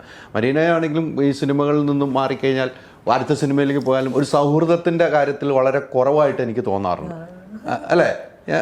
സൗഹൃദം കുറവായിട്ടാണ്. അതൊരു ജെനുവിനിറ്റി ആയിട്ടാണ് എനിക്ക് പറഞ്ഞ പോലെ അഭിനയിക്കുന്നവരുടെ ഇടയിൽ ഇപ്പൊ മറീന ആയാലും മറീനയുടെ ഒരു ക്യാരക്ടർ നമുക്ക് മനസ്സിലായ കാര്യമാണ്. കാരണം റിയൽ ആണ്. അതല്ലാതെ നമുക്കിപ്പോൾ ഒരാളെ കാണുമ്പോൾ ഹായ് എന്ന് പറയാൻ തോന്നാതെ ഹായ് എന്ന് പറയുന്നതില്ലാതെ നല്ലത് ഉണ്ടായിരിക്കുകയാണല്ലോ. അല്ല ആ ഒരു വ്യത്യാസം ആ വ്യത്യാസം എനിക്ക് മറീനയിൽ കണ്ടിട്ടുള്ള ഒരാളാണ്. ഇപ്പൊ നമ്മള് ധ്യാന്റെ കേസ് പറയില്ലേ, ധ്യാൻ എന്താണ് എല്ലാവരും ഇത്രയും പേര് സ്നേഹിക്കുന്നതെന്ന് വെച്ച് കഴിഞ്ഞാൽ ഭയങ്കര ജെനുവിനാണല്ലോ, ഒരു മറയില്ലല്ലോ. അതെ അതെ അതെ, അതാണ് ഇപ്പോഴത്തെ കാലത്തിൽ എല്ലാവർക്കും ഇഷ്ടം. നമ്മള് ഷുഗർ പാക്ക് വേണമെങ്കിൽ നമുക്ക് ചീത്ത കേൾക്കാതിരിക്കാനും ഏറി പോകാതിരിക്കാനൊക്കെ ഷുഗർ പാക്ക് ചെയ്ത് സംസാരിക്കല്ലേ അല്ലേ? പക്ഷെ അത് മറയൊന്നും ഇല്ലാണ്ട് സംസാരിക്കുമ്പോ അതിന്റെ ഭവിഷ്യത്തുകൾ വേറെ ഉണ്ടാവാം. പക്ഷെ ബി എ ജെനുവിൻ, നമുക്ക് രാത്രി കിടന്ന് ഉറങ്ങാൻ പറ്റും. 100%. പക്ഷെ മനോഹരൻ എന്തും തുറന്നു പറയുന്ന ഒരാളുമാണ് കേട്ടോ. ആരുടെ മുഖത്ത് നോക്കി തുറന്ന് കാര്യങ്ങൾ അത് ഇപ്പൊ പറഞ്ഞ ജെനുവിനാണ്. മനസ്സിൽ പിന്നെ ഒന്നും ഇല്ല എന്നാണ് എനിക്ക് തോന്നിയിരിക്കുന്നത്. എനിക്ക് പറയാനുള്ള കാര്യങ്ങൾ ഞാൻ ഓപ്പൺ അപ്പ് ചെയ്ത് പറയാൻ പറയാറുണ്ട്. പിന്നെ ഈ പറഞ്ഞ പോലെ സുഹൃത്ത് വലയങ്ങൾ വളരെ കുറവ് തന്നെയാണ്. ഞാനും അത് ഈ പറഞ്ഞ പോലെ കാലഘട്ടം മാറി മാറി മാറി നമ്മൾ ഫിൽട്ടർ ചെയ്യാൻ തുടങ്ങുമല്ലോ. പിന്നെ നമുക്കുള്ള എനിക്ക് കുറച്ചുകൂടെ ഞാനൊരാളെ ഞാൻ പറഞ്ഞില്ല എന്റെ സർക്കിളിന്റെ അകത്തേക്ക് എടുത്തു കഴിഞ്ഞാൽ പിന്നെ അത് കുറച്ച് കാലത്തേക്ക് കൊണ്ടുപോകണം എന്ന് ആഗ്രഹിക്കുന്ന ആളാണ്. ചില ആൾക്കാർക്ക് അത് അഡ്ജസ്റ്റ് ചെയ്ത് പോകാൻ പറ്റാത്ത കാര്യങ്ങളുണ്ടാവും. ചിലപ്പോൾ എന്നെ അഡ്ജസ്റ്റ് ചെയ്യാൻ പറ്റാത്ത ആൾക്കാരുണ്ടാവും. അതങ്ങനെ അങ്ങ് പൊലിഞ്ഞു പോകാറാണ് പതിവ്. ഇനിയുള്ള യാത്രയൊക്കെ ഇപ്പോൾ കുറേ സിനിമകളായി, കുറേ സിനിമകൾ ചെയ്തിട്ടുണ്ട്, നല്ല നല്ല സിനിമ വേഷങ്ങളുണ്ട്. ആഗ്രഹങ്ങൾ ഒത്തിരി ഉണ്ടാവും അല്ലേ? ആഗ്രഹങ്ങൾ ഒത്തിരി ഉണ്ട്. അല്ല നമ്മളെന്നും അഭിനയിച്ചുകൊണ്ട് നമ്മുടെ ജീവിതം തന്നെ അഭിനയം തന്നെയായിട്ടാണ് മുന്നോട്ട് പോകുന്നത്. സിനിമയാണല്ലോ നമ്മുടെയൊക്കെ രക്തമെന്ന് പറയാം. പക്ഷേ ഇനി കുറേ കഥാപാത്രം ചെയ്യണമെന്ന് ആഗ്രഹിക്കുന്ന കഥാപാത്രങ്ങളുണ്ടാകും. പക്ഷെ നമുക്ക് കേട്ടോ നമ്മുടെ അടുത്തേക്ക് വരണം, നമ്മൾ ആഗ്രഹിച്ച കിട്ടാതെ ഒന്നും പോകുന്നില്ല. അങ്ങനെ ഒരു ആഗ്രഹമുള്ള കഥാപാത്രം എന്തായിരിക്കും? ഒരുപാട് നല്ല സിനിമകളുടെ ഭാഗമാണെന്നുണ്ട്. പിന്നെ ഈ ആർട്ടിസ്റ്റുകൾ തന്നെ ഒത്തിരി ആർട്ടിസ്റ്റുകളോട് ഞാൻ ഈ വർക്ക് ചെയ്യാനുണ്ട്, ലാലേട്ടൻ, മമ്മൂക്ക. അപ്പം അതൊക്കെ ഇങ്ങനെ മനസ്സിലുണ്ട്. പിന്നെ ഏറ്റവും കൂടുതൽ എനിക്ക് സമാധാനമായിട്ട് വർക്ക് ചെയ്യുക എന്നുള്ളതൊരു പ്രയോറിറ്റിയാണ്. പിന്നെ എല്ലാം വരുന്ന ഒരു സമയമാകുമ്പോൾ എല്ലാം നമ്മുടെ അടുത്തേക്ക് വരും എന്ന് വിശ്വസിക്കുന്ന ഒരാളാണ് ഞാൻ. അപ്പോൾ സമയമായിട്ടില്ല എന്ന് വിചാരിച്ചിട്ട് ഇങ്ങനെ ഇരിക്കുന്നു. പലതും തുറന്നു പറയുമ്പം നഷ്ടപ്പെടാറുണ്ടോ? എനിക്കറിയില്ല ഈ നഷ്ടപ്പെടുന്നത് എന്താണെന്ന് ഇതുവരെ ഞാൻ അറിഞ്ഞിട്ടില്ല. അതുകൊണ്ട് തുറന്നു പറച്ചിൽ ഈ പറഞ്ഞ പോലെ എനിക്ക് സമാധാനമായിട്ട് ഉറങ്ങാൻ പറ്റുന്നു എന്നുള്ളത് തന്നെ വലിയ കാര്യമല്ലേ. അപ്പം അതുകൊണ്ട് എനിക്കങ്ങനെ ഒരു ഹാർട്ട് ഫീലിങ്സ് ഒന്നുമില്ല. തുറന്നു പറയാനുള്ളത് ഞാൻ തുറന്നു പറഞ്ഞിട്ടുണ്ട്. അത് എപ്പോഴും ഡോക്യുമെന്റഡും ആണ്. പിന്നീട് ഞാനത് മാറ്റി പറഞ്ഞു എന്നോ അല്ലെങ്കിൽ പിന്നീട് അതിലൊരു വിഷമം ഉണ്ടായെന്ന് എനിക്ക് ഇതുവരെ ഫീൽ ചെയ്തിട്ടില്ല. അത് കൃത്യമാണ്. പക്ഷെ ചില സമയത്ത് നമുക്ക് ഒറ്റയ്ക്ക് ഇരുന്ന് കരയേണ്ടതായി വരും.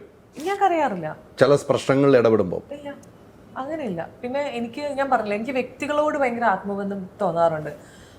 എനിക്ക് ഏറ്റവും പേഴ്സണലി ഇപ്പോൾ ഷൈൻ എൻ്റെ വളരെ നല്ല സുഹൃത്താണ്. അപ്പം ഒരു എക്സാമ്പിൾ പറയണം, ഇപ്പം ബിപിൻ നല്ല സുഹൃത്താണ്. അപ്പം ബിപിൻ എന്തെങ്കിലും ഒരു കാര്യം ഹാഷായിട്ട് പറഞ്ഞാൽ പോലും ചിലപ്പോൾ എനിക്ക് വിഷമമാവും. പക്ഷെ അത് ബിപിനെ ഞാൻ എക്സ്പ്രസ് ചെയ്യണം എന്നില്ല, അതെനിക്കൊരു മനസ്സിൻ്റെ അകത്തൊരു വിഷമം വരും. അങ്ങനത്തെ കാര്യങ്ങളേ ഉള്ളൂ. അല്ലാതെ ഒരു ആൾക്ക് വേണ്ടി ഇരുന്ന് കരയാ, ഒരു സിറ്റുവേഷൻ ഇരുന്ന് കരയാന്ന് പറയുന്നത് പിന്നീട് പെട്ടെന്ന് മറന്നു പോവുക. ഞാൻ പെട്ടെന്ന് മറക്കും. ഞാൻ ആൾക്കാർ വഴക്കുണ്ടാക്കിയിട്ട് ഒരു 2 വർഷമൊക്കെ കഴിഞ്ഞു കഴിഞ്ഞാൽ എനിക്ക് ഓർമ്മയില്ല. പെട്ടെന്ന് ദേഷ്യപ്പെടുന്നവരുടെ ഉള്ളിൽ ഒന്നും ഉണ്ടാവില്ല. അതാ പറഞ്ഞാൽ തീർന്നു. അത് സത്യസന്ധമായ കാര്യം ചേട്ടൻ. എവിടെ നോക്കിയോ പെട്ടെന്ന് ദേഷ്യപ്പെടുകയും പുറത്ത് ഓപ്പണായിട്ട് പറയുന്നവരുടെ ഉള്ളിൽ ഒന്നും ഉണ്ടാവില്ല. ഇപ്പൊ എന്റെ ഉള്ളിലൊന്നും ഇല്ല കേട്ടോ. ചേട്ടൻ പെട്ടെന്ന് ദേഷ്യപ്പെടുവോ? ഞാൻ പെട്ടെന്ന് ദേഷ്യപ്പെടാണെന്ന് ഒന്നും ഉണ്ടാവില്ല നിങ്ങളുടെ സീരിയസ്ലി അങ്ങനെ തന്നെയല്ലേ? പിന്നെ എല്ലാരും മനസ്സിലാക്കിയാൽ മതിയായിരുന്നു കേട്ടോ. നമ്മളപ്പം കുറച്ച് കാലം കഴിഞ്ഞിട്ട് സംസാരിച്ച് കുറെ അല്ലോ കണ്ടിട്ട് എല്ലാവരും മനസ്സിലാക്കിയാൽ മതി. സതീഷൊക്കെ തിരിക്കും നമ്മുടെ. ഞാൻ എപ്പോഴും ചൂടാകാറുണ്ട്. മനസ്സിലായാലോ സുന്ദര സതീഷൊക്കെ? ബിബി പറഞ്ഞിട്ടില്ല എപ്പോഴും ദേഷ്യപ്പെട്ടൊന്നുമില്ല മനസ്സിൽ. അതെ, ചേട്ടാ പ്രൊഫഷണലി ചൂടാവല് അതൊക്കെ ഇതിന്റെ ഭാഗമാണ്. ഇപ്പൊ എന്റെ കൂട്ടുകാരനാണ് രവി. ഞങ്ങള് 10-25 കൊല്ലമായിട്ട് രാഹുലും ഉണ്ടായിരുന്ന. ഇപ്പൊ അവൻ എന്റെ കൂടെ തന്നെ ഉണ്ട്. അപ്പൊ അവൻ പ്രൊഫഷണലി കാര്യങ്ങൾ എന്തെങ്കിലും തെറ്റുമ്പോ ഞാൻ ദേഷ്യപ്പെടുമല്ലോ. തെറ്റില്ലെന്ന് പറഞ്ഞാൽ ചിലപ്പോ ഒരു 10,000 രൂപയുടെ മേക്കപ്പ് സാധനങ്ങൾ കളയുക, അങ്ങനത്തെ ചെറിയ കാര്യങ്ങളൊക്കെയാ. അപ്പൊ ഒന്ന് ചൂടായാല് അവൻ പറയും നീ എന്റെ കൂട്ടുകാരായിട്ട് നീ മാറിയിടാ, നീ വല്ലാണ്ട് മാറിപ്പോയിന്നൊക്കെ. ഭയങ്കര രസമാണ് ഇവരെ കൂട്ടിയിട്ട്. അല്ല ഞാൻ എത്ര വർഷമായിട്ട് കാണുന്ന ഇവര് ഒരുമിച്ചുള്ള യാത്ര. എവിടെ പോയാലും വെറുതെ ഇരിക്കുവാണെങ്കിൽ ഇവർ ഒരുമിച്ചുണ്ട്, ഒരു കല്യാണത്തിന് പോയാലും ഇവർ ഒരുമിച്ചുണ്ട്, എന്തിനും ഒരുമിച്ചാണ്. ഇതിനൊന്നും പറഞ്ഞില്ലെങ്കിൽ ആള് സ്വയം ട്രോളും. ഞാൻ ബിബി ചേട്ടൻ ഇങ്ങനെ കാണിച്ചു പറഞ്ഞു.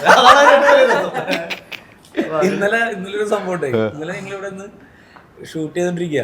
ഇവൻ അവിടെ എന്തൊക്കെയോ ഇത് ചെയ്യണം. അപ്പൊ ഞാൻ രവി എടാ നിന്റെ സംസാരത്തിന്റെ ഇടയിൽ ഷൂട്ടിങ് ബുദ്ധിമുട്ടാവുന്നുണ്ടോ? അപ്പൊ എന്നെ നോക്കിട്ടു. കഴിഞ്ഞ ദിവസം ഞങ്ങൾ ഒരുമിച്ച് പ്രൊമോഷൻ കഴിയുമ്പോ ഞാൻ ഇവരുടെ വണ്ടിയിലാണ് കയറി. ഇവർക്ക് അങ്ങോട്ടും ഇങ്ങോട്ടും കൗണ്ടർ അടിക്കാൻ പറ്റായിട്ടേ ഞാനിരുന്നിട്ട് ഇവര് കിടന്നിങ്ങനെ മനസ്സിലായി ചേട്ടാ വായിൽ തെറിയൊക്കെ വന്നിട്ട് ഇവളെ കൊണ്ട് പറയാനും പറ്റില്ല. ഞാനൊരു മനിതയെ പോലെ ഞാൻ പറഞ്ഞു ഞാൻ ഇറങ്ങാന്ന്. എനിക്ക് ഇതുപോലെ അനുഭവപ്പെട്ട ആരാധനോ അജുവും മുഹമ്മദും ഭയങ്കര കുട്ടിയായിട്ട് അവര് തമ്മില് എനിക്ക് ഭയങ്കര അനുഭവം ഉണ്ട്. അതുപോലെ നമ്മുടെ ഷൈന്റെ പുള്ളിയില്ലേ പാച്ചു. അപ്പൊ ഞാൻ പാച്ചുവിനെ ഒരു ദിവസം ഇതുപോലെ ഷൈൻ ചേട്ടൻ ഇങ്ങനെ വെറുതെ ചൂടാവുമല്ലോ കോമഡിക്കായി. ഇവരുടെ അറിയാലോ ഈ ചൂടാവണ കണ്ടപ്പോ ഞാൻ രവിനെ വിളിച്ചിട്ട് കണ്ടടാ കൊതിയായിട്ട് ചീത്ത വരണമെങ്കിൽ അങ്ങനെ ചീത്ത വരണം. ഞങ്ങള് ശുക്രൻ എന്ന് പറഞ്ഞ പടത്തിൽ ഒരുമിച്ചിട്ടുണ്ടായിരുന്നു. ഷൈൻ ബോയ് ഭയങ്കര ഒരു ഗുഡ് സോളാണ് കേട്ടോ. അതായത് എന്തൊക്കെ പറഞ്ഞാലും എനിക്ക് ഭയങ്കര എന്താ ചേട്ടാ ഞാൻ ഇത് പറഞ്ഞില്ലെങ്കിൽ ആ പുള്ളിയുടെ കാര്യം പറഞ്ഞുകൊണ്ട് പറയണേ. ബാക്കി ഈ വരുന്ന കാര്യങ്ങളും അതൊക്കെ അദ്ദേഹത്തിന്റെ പേഴ്സണൽ കാര്യം. അത് ശരിയാണെന്നോ തെറ്റാണെന്നോ ഒന്നും നമ്മൾ ഇടപെടുന്നില്ല, പറയുന്നില്ല. പക്ഷെ അയാളുടെ ഒരു നന്മ ഞാൻ പറഞ്ഞുതരാം. എനിക്ക് ഫീൽ ചെയ്തേക്കണം ചേട്ടാ. നമ്മുടെ ശുക്രന്റെ ഷൂട്ടിന്റെ ഇടയിൽ പുള്ളി വരുന്നുണ്ട്, കൃത്യസമയത്ത് വരികയും കൃത്യസമയത്ത് ഷൂട്ട് ചെയ്യുകയും എവിടേക്കോ പോകും. ഷോട്ട് കഴിഞ്ഞ പിന്നെ അപ്രത്യക്ഷനാണ്. പിന്നെ പാച്ചു വിളിച്ചിട്ട് എവിടെയോ കറക്റ്റ് ഷോട്ടിന്റെ ഇടയിൽ ഞാനും നായികയും കൂടെയുള്ള ഷോട്ടിന്റെ ഇടയിൽ കാണാനില്ല. എവിടെയെന്ന് പറഞ്ഞ് ഞാൻ ഇങ്ങനെ തിരിഞ്ഞപ്പോ എന്നോട് ഇങ്ങനെ വന്നിട്ട് വന്ന് താനെ എവിടെ പോയി കിടക്കണ ഞാൻ മേടിച്ചു പോയതാ. ഇതൊക്കെ ഇങ്ങനെയുണ്ട്. അപ്പൊ ഞാൻ ഫൈറ്റിന്റെ ഇടയിൽ ശുക്രന്റെ ഫൈറ്റിന്റെ ഇടയിൽ ഞാൻ ഈ ചേട്ടൻ അറിയാലോ ഞാൻ നിങ്ങൾക്കറിയാം ഈ ഫൈറ്റിന്റെ ഇടയിൽ മാറി നിന്നിട്ട് എല്ലാരും കാണണ്ട. എനിക്കതൊക്കെ ഇച്ചിരി പ്രശ്നമാണ്. എല്ലാരും കാണണ്ടെന്ന് പറഞ്ഞിട്ട് ഞാൻ മൂലക്ക് മാറി നിന്നിട്ട് ഈ കാലിൽ പാടില്ലാത്ത കാലം നീര് വരുമല്ലോ ഇങ്ങനെ തിരുമ്പിക്കൊണ്ടിരിക്കും ഇവനും ഞാനും കൂടി. അപ്പൊ പുള്ളി വന്നേക്കാം കേട്ടോ. പുള്ളി വന്നിട്ട് നല്ല വേനണ്ടല്ലേ എന്ന് ചോദിച്ചു.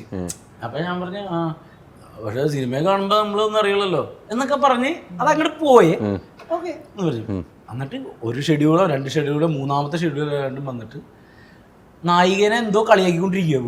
വർത്താനം പറഞ്ഞിട്ടിരുന്നപ്പോൾ നായിക ചിരിക്കുന്നുണ്ട്, പുള്ളി പറഞ്ഞ തമാശകളൊക്കെ ചിരിക്കുന്നുണ്ട്. ഇതൊക്കെ ഇങ്ങനെ സംസാരിക്കുന്നതിന്റെ ഇടയിൽ ഞാൻ അവിടെ നിൽപ്പണ്ടേ, രവി ഇവിടെ ഇപ്പുണ്ട്. ഈ സംസാരിക്കാൻ പുള്ളി എന്റെ ഇടയിൽ ഇതൊക്കെ പറഞ്ഞ് നോക്കിയിട്ട് കസേരയിട്ട് പോകാ അവരെ കാര്യമല്ലേ അത് എനിക്ക് ഭയങ്കര ഇഷ്ടപ്പെട്ടു കേട്ടോ. അതൊരു അത്രയും ഷെഡ്യൂളിന് ശേഷം അയാൾക്ക് ഞാൻ നിൽക്കുന്നതിന് അയാൾക്ക് പെയിൻ, അയാൾക്ക് എമ്പതി ചെയ്യാൻ പറ്റുന്നുണ്ട്. എമ്പതിയാണ് ഈ ലോകത്ത് വേണ്ടത്. ആ എമ്പതി ചെയ്യാൻ പറ്റുന്നുണ്ടെങ്കിൽ ഈസ് എ ഗുഡ് സോൾ. ഓരോ വ്യക്തിക്കും ഓരോ രീതിയിലായിരിക്കുമല്ലോ. എന്നോടുള്ള അതാ ഞാൻ പറഞ്ഞത്, എന്നോടുള്ള പെരുമാറ്റം അങ്ങനെയാണ്. അല്ല അത് ഷൈൻ്റെ കാര്യം ഇപ്പം മരീനയും പറഞ്ഞില്ലേ, അങ്ങനെയാണ് ഷൈൻ എന്നുള്ള എല്ലാവർക്കും അറിയാം. അത് അടുക്കുന്നവർക്ക് അറിയാവുള്ളൂ. മാറി ഇന്ന് കാണുന്നവർക്ക് പലതും പറയാൻ പറ്റും. അത് ഓരോ ആളുകൾ ഇപ്പം എന്നെക്കുറിച്ച് പറയാൻ പറ്റും, വിപിനെക്കുറിച്ച് പറയാം, ഇവരൊക്കെ കുറിച്ച് മാറി എന്ന് പറയും. പക്ഷെ അടുക്കുമ്പോഴുള്ളൂ നമ്മൾ അവരെന്താണെന്ന് മനസ്സിലാക്കാൻ കഴിയും. നമ്മൾ പേഴ്സൺ ടു പേഴ്സൺ ഇപ്പം എന്നോട് നല്ല രീതിയിൽ പെരുമാറി ബിപിനോട് നല്ല അത് വേറൊരു വ്യക്തിയോട് ചിലപ്പോൾ അങ്ങനെ ആവണമെന്നില്ല. അത് ഓരോ വ്യക്തികൾക്ക്. പക്ഷെ നമുക്ക് ഞങ്ങളും ഡിസ്കസ് ചെയ്തിട്ടുണ്ടായിരുന്നു ഷൈൻ്റെ കാര്യം. അപ്പം നമ്മളടുത്ത് ഭയങ്കര നല്ല രീതിയിലാണ് ആൾ പെരുമാറുന്നതും ബിഹേവ് ചെയ്യുന്നതും. നമ്മൾ കൂടുതലേക്ക് തിരിച്ചു വന്നാലോ അങ്ങനെയുള്ളവർ ഒത്തുകൂടുമ്പോഴാണ് കൂടുതൽ പോലെ അങ്ങനെ എല്ലാതരം ആളുകളും ഒത്തുകൂടുമ്പോഴാണ് കൂടുതൽ പോലത്തെ പേരോടുകൂടി സിനിമ അല്ല അതില് വളരെ സിമ്പിൾ ഒരു കാര്യം പറയട്ടെ. ഇങ്ങനത്തെ ഒരു ഇന്റർവ്യൂകളിൽ നമ്മൾ നമ്മുടെ സിനിമയെ പറ്റി പറഞ്ഞിട്ടിരുന്നാൽ തന്നെ ആളുകൾ നല്ല രീതിയിൽ ബോറടിക്കാനുള്ള സാധ്യതയുണ്ട്. നമ്മൾ ഇടയ്ക്ക് പല കാര്യങ്ങളിലും വന്ന് തിരിച്ചു നിൽക്കി തന്നെ എത്തി അങ്ങനെ തന്നെയാണ് എന്റെ കണക്ക് അല്ലേ? അത് അങ്ങനെയുള്ള ഒരു ആളുകൾക്ക് ഇഷ്ടപ്പെടുള്ളൂ എന്നുള്ള കാര്യത്തിലാണ്. പരസ്യം എന്നല്ലേ പറയാം അല്ലേ? അതെ അതെ. ഈ കൂടുതൽ എത്ര പാട്ടാണ്? കൂടുതൽ 8 പാട്ട്. 8 പാട്ട്. 8 പാട്ട് കൂടുതൽ അല്ലേ? അപ്പൊ മ്യൂസിക്കലായിട്ട് ഗംഭീരമാണല്ലോ. ഒരു മ്യൂസിക്കൽ ജേണിയാണ്. നമുക്ക് തുടക്കം മുതൽ ക്ലൈമാക്സ് എത്തുന്നത് വരെയും സോങ് ഉണ്ട്. സ്റ്റാർട്ടിംഗ് സോങ്ങിലാണ്, എൻഡിങ് ക്ലൈമാക്സ് സോങ്ങിലാണ്. അതെ അതെ. അതിന്റെ സാഹചര്യങ്ങളിലൂടെ കടന്നു പോകുന്ന. ആരൊക്കെയാണ് ഇതിനകത്ത് മ്യൂസിക് ചെയ്തിരിക്കുന്നത്? മ്യൂസിക് ചെയ്തിട്ടുള്ളത് മെയിൻ നമ്മുടെ 3 പാട്ടുകൾ ചെയ്തിട്ടുള്ളത് ഷിബു സുകുമാരൻ. ചെക്കൻ എന്ന് പറഞ്ഞ മൂവി പുള്ളിയാണ് ചെയ്തത്. നമ്മുടെ പിന്നെ ഒരുപാട് ഹിറ്റ് പാട്ടുകൾ പുള്ളിയുടെ വന്നിട്ടുണ്ട്. സജീർക്കൊപ്പം പാടിയിട്ടുള്ള കുറേ പാട്ടുകൾ എന്റെയൊക്കെ മ്യൂസിക് ഡയറക്ടറാണ്. പിന്നെ അതല്ലാതെ തന്നെ കുറേ പടങ്ങളും പുള്ളി ചെയ്തിട്ടുണ്ട്. പിന്നെ നിഖിൽ അനിൽകുമാർ എന്ന് പറയുന്നത് ഇവനെ നമ്മളിവിടെ കാക്കനാട് ഒരു കഫേയില് ജാമിങ് ആയിരുന്നു. അവൻ ഗിറ്റാർ വെച്ച് പാടിക്കൊണ്ടിരുന്നപ്പോൾ പരിചയപ്പെട്ടതാണ്. അപ്പൊ അന്നിങ്ങനെ ഞങ്ങളായിട്ട് സംസാരിച്ച സമയത്ത് അവൻ ട്യൂൺ ചെയ്ത് വെച്ച ഒരു 4 പാട്ടുകൾ ഞങ്ങളെ കേൾപ്പിച്ചു. അപ്പൊ അതിലൊരു സോങ് നമുക്ക് ഇതുമായിട്ട് കണക്ട് ആണ് എന്ന് തോന്നിയതുകൊണ്ട് അതിലൊരു സോങ് അവൻ തന്നെ എഴുതി മ്യൂസിക് ചെയ്താണ്. അതിന്റെ എല്ലാ പാട്ടുകളും പ്രോഗ്രാം ചെയ്തിട്ടുള്ളത് ഷിബുവേട്ടനാണ് ചെയ്തിരിക്കുന്നത്. അതെ. പിന്നെ ഞങ്ങളൊരു ക്യാമ്പിന് പോയിട്ട് പരിചയപ്പെട്ട സുമേഷ് അവിടെ വെച്ചിട്ട് ഓരോ ആളുകളും ഓരോ സ്ഥലത്ത് ക്യാമ്പ്, കഫേ, കള്ള് ഷാപ്പ്, അങ്ങനെ പല സ്ഥലത്തും അവിടെ അവൻ ചെയ്തൊരു പാട്ട് ആ ക്യാമ്പിൽ വെച്ച് പാടിയതാ. അപ്പൊ ആ പാട്ട് അതിനുശേഷം അന്ന് പാടി അത് കഴിഞ്ഞു പോയി. നമ്മൾ ഈ പടം ചെയ്ത് എല്ലാം സെറ്റ് ആയതിനു ശേഷം ഒരു സീക്വൻസിലേക്ക് ഒരു സോങ് വേണമായിരുന്നു. അപ്പോൾ ആ സോങ് ഇതിലേക്ക് ആപ്റ്റ് ആണെന്ന് തോന്നിയതുകൊണ്ട് ആ സോങ് നജീമും ശില്പ എന്ന് പറയുന്ന ഒരു സിംഗറും അവർ രണ്ടുപേരും കൂടിയിട്ട് പാടിയിട്ടുണ്ട്. നിഖിൽ ചെയ്ത പാട്ട് പാടിയിട്ടുള്ളത് നമ്മുടെ യാസിൻ നിസാറാണ്. യാസിൻ നിസാർ പറഞ്ഞ പോലെ നമ്മള് പിന്നെ ആളെ ഡാറ്റ നമ്മളെ ഇല്ല. ഒരാളെ സജസ്റ്റ് ചെയ്ത് അയാളെ സെർച്ച് ചെയ്ത് നോക്കുമ്പോൾ തെലുങ്കിലും തമിഴിലും ഒക്കെ നാട്ടു പിന്നെ ബാഹുബലിയിലെ ബാഹുബലി ഒക്കെ പാടിയ മനുഷ്യനാണ്. അല്ലു അർജുന്റെ സ്ഥിരം സിംഗറാണ്. അല്ലു അർജുന്റെ സോങ്ങുകൾ പക്ഷെ സോഷ്യൽ മീഡിയയില് ഇല്ല. ആ ഒരൊറ്റ പ്രശ്നം കൊണ്ട് നമ്മൾ ആളെ കാണുന്നില്ല, അറിയുന്നില്ല. യാസിനെ അറിയാലോ. അത് എങ്ങനെ കണ്ടുപിടിച്ചത്? പിന്നെ പറഞ്ഞ പോലെ നമ്മുടെ തമിഴ്നാട്ടില് മാനേജർ ഉണ്ടായിരുന്നു. പുള്ളിയാണ് എടുത്തത്. തമിഴ്നാട്ടിൽ വഴിയാണ് ഇവിടെ കേരളക്കാരൻ നമ്മള്. യാസിൻ പക്ഷെ കൊല്ലമാണ് വീട്. നമ്മുടെ പുള്ളി ഇവിടെ ഇല്ലല്ലോ. ഇല്ല, ഇവിടെ ഇല്ല. അവിടെ ചെന്നൈയിലാണ് താമസം. ചെന്നൈയിലാണ്. തെലുങ്കാണ് മെയിന്. അപ്പൊ എവിടെ നിന്നൊക്കെയുള്ള ആളുകളാണ് ഇതിനകത്ത്? അതുപോലെ തന്നെ സെക്കൻഡിലെ പാടിയ നമ്മുടെ മണികണ്ഠൻ പെരുമ്പടപ്പ് ആളൊരു പാട്ട് പാടിയിട്ടുണ്ട്. അതിന്റെ മ്യൂസിക് ഡയറക്ടർ പ്രസാദ് ചെമ്പ്രശ്ശേരി എന്ന് പറഞ്ഞാൽ അവര് നാടൻ പാട്ട് സംഘമാണ്. അതൊരു നാടൻ പാട്ടാണ്. പിന്നെ എല്ലാതരം ടേസ്റ്റും ഉണ്ട്. റാപ്പ് മുതൽ നാടൻ പാട്ടും. പിന്നെ ആൽബിൻ എന്ന് പറയുന്ന നമ്മുടെ റഹ്മാൻ സാറിന്റെ ഗ്രൂപ്പിലുള്ള അവരുടെ ആ ഒരു ഇതിൽപ്പെട്ട ഒരു ആൽബിൻ ഉണ്ട്. ആൽബിൻ ചെയ്തൊരു റാപ്പ് സോങ് ഉണ്ട്. അത് ഇന്ദുലേഖ വാര്യരാണ് പാടിയിട്ടുള്ളത്. ഇതിന്റെ ബാക്ക്ഗ്രൗണ്ട് സ്കോറോ? ബാക്ക്ഗ്രൗണ്ട് സ്കോർ നമ്മുടെ ശിവചേട്ടനാണ്. പൊടിച്ചടുക്കിയിരിക്കല്ലേ. ആൾക്ക് മതി വരുന്നില്ല എന്നാണ് ഇപ്പൊ പ്രശ്നം. കൺട്രോൾ എന്ന് പറഞ്ഞു നിർത്തുക. ഒരു കാര്യമില്ലാണ്ട് ആകെ എത്ര റീലുണ്ട് നമുക്ക്? റീലോ 6 റീല്. എന്നിട്ട് വെറുതെ ബ്ലാങ്ക് ആയിട്ട് ഒരു റീല് കൊടുത്തു രാത്രി ഉറക്കുമ്പോൾ. സത്യത്തിൽ മിനിഞ്ഞാന്ന് രാത്രി 2 മണിക്ക് ഇരുന്നിട്ട് ആളിപ്പോ നമ്മളെ കൂടെ തന്നെയാണ് താമസിക്കുന്നത്. എറണാകുളത്ത് സെറ്റ് ചെയ്ത ആള് സ്റ്റുഡിയോ ഒക്കെ. അപ്പം ആളിരുന്നിട്ട് നമ്മളിപ്പോ ബിബിൻചേട്ടൻ പാടിയ പാട്ടിന്റെ ഫ്ലൂട്ട് ഇങ്ങനെ കേൾക്കുന്നുണ്ട്. അപ്പൊ ഞാൻ ഈ സാധനം നമ്മള് പാട്ട് കേട്ടിട്ടില്ലല്ലോ എന്ന് പറഞ്ഞ് ഞാൻ ഡോർ വന്നപ്പം അബി എന്ന് പറയുന്ന ഫ്ലൂട്ടിസ്റ്റ് അപ്പൊ ഞാൻ നോക്കുമ്പോ ഷബിക്ക ഞാൻ അതിന്റെ ഫ്ലൂട്ട് വേർഷൻ ഇറക്കുന്നുണ്ട്. അപ്പൊ ഇറങ്ങിയ പാട്ടിനെ ഇരുന്നിട്ട് അവനെയും കൊണ്ട് ഒരു ബേസും ഒരു ടോപ്പിലും ഫ്ലൂട്ട് വായിപ്പിക്കാം ആ പാട്ടിന് തന്നെ. അപ്പം അങ്ങനെ ഒരു ഭ്രാന്തനാണ് ആളൊക്കെ. മലയാള സിനിമ പറഞ്ഞ പോലെ